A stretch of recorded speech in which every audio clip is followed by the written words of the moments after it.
Hello, and welcome to my presentation.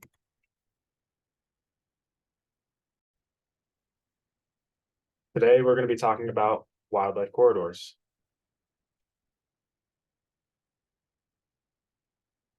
My name is Tyler Dondero. I'm a biologist, an athlete, and an outdoorsman.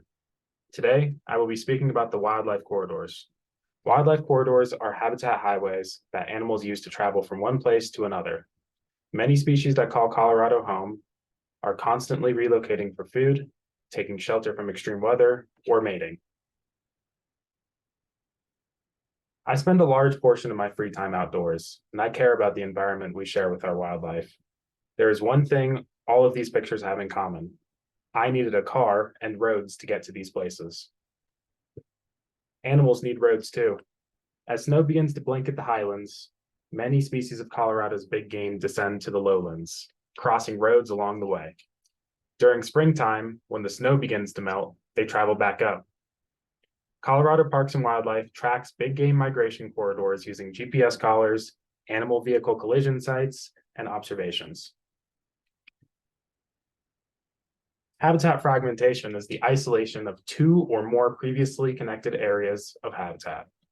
This can be caused by human expansion or natural disasters, such as forest fire or rock slides.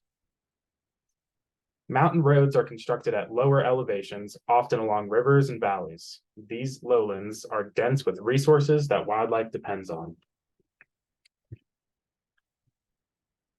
During a recent Wildlife and Transportation Summit, Dan Gibbs, the executive director for the Colorado Department of Natural Resources, said that the wildlife vehicle collisions in Colorado are drastically high. And he's right. There are about 4,000 wildlife vehicle collisions reported to law enforcement every year. That's about 11 a day. And that's only how many are reported. The most affected species is mule deer. According to an email correspondence from Colorado Parks and Wildlife Big Game Manager Andy Holland, more mule deer does are killed each year in wildlife vehicle collisions than from the annual hunter harvest. So how do we funnel wildlife? Here are the top 5% priority regions as indicated by CDOT, the Colorado Department of Transportation, for the eastern and the western slope. CDOT has made these sections of the road the most critical for improving wildlife corridor infrastructure. Here are some examples of solutions to this problem.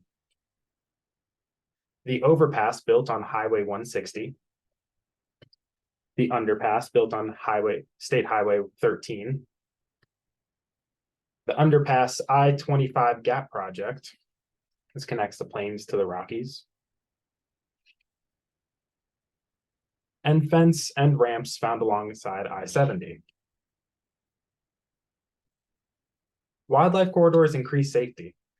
Wildlife road crossing infrastructure has been shown to reduce motorist collisions involving wildlife by up to 97%. Private landowners can help too.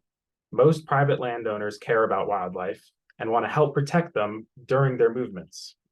It is the job of Colorado Parks and Wildlife staff to develop relationships with landowners in order to educate and guide them in their conservation efforts. A simple and effective conservation management strategy for private landowners is to install fencing designed with wildlife in mind.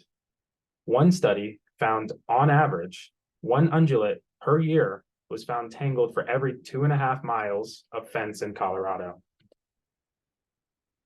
Here are a couple of examples of how private landowners can erect barriers to their property while providing safe passage to wildlife. Most people pass wildlife corridor infrastructure without giving it a second glance. These projects depend on agency cooperation, volunteers, grants, and sometimes legislation. Discussing this issue with family or friends, or as part of a job interview, helps raise public awareness. The more people that care about this issue, the more people will get involved. Thank you. Here are my references.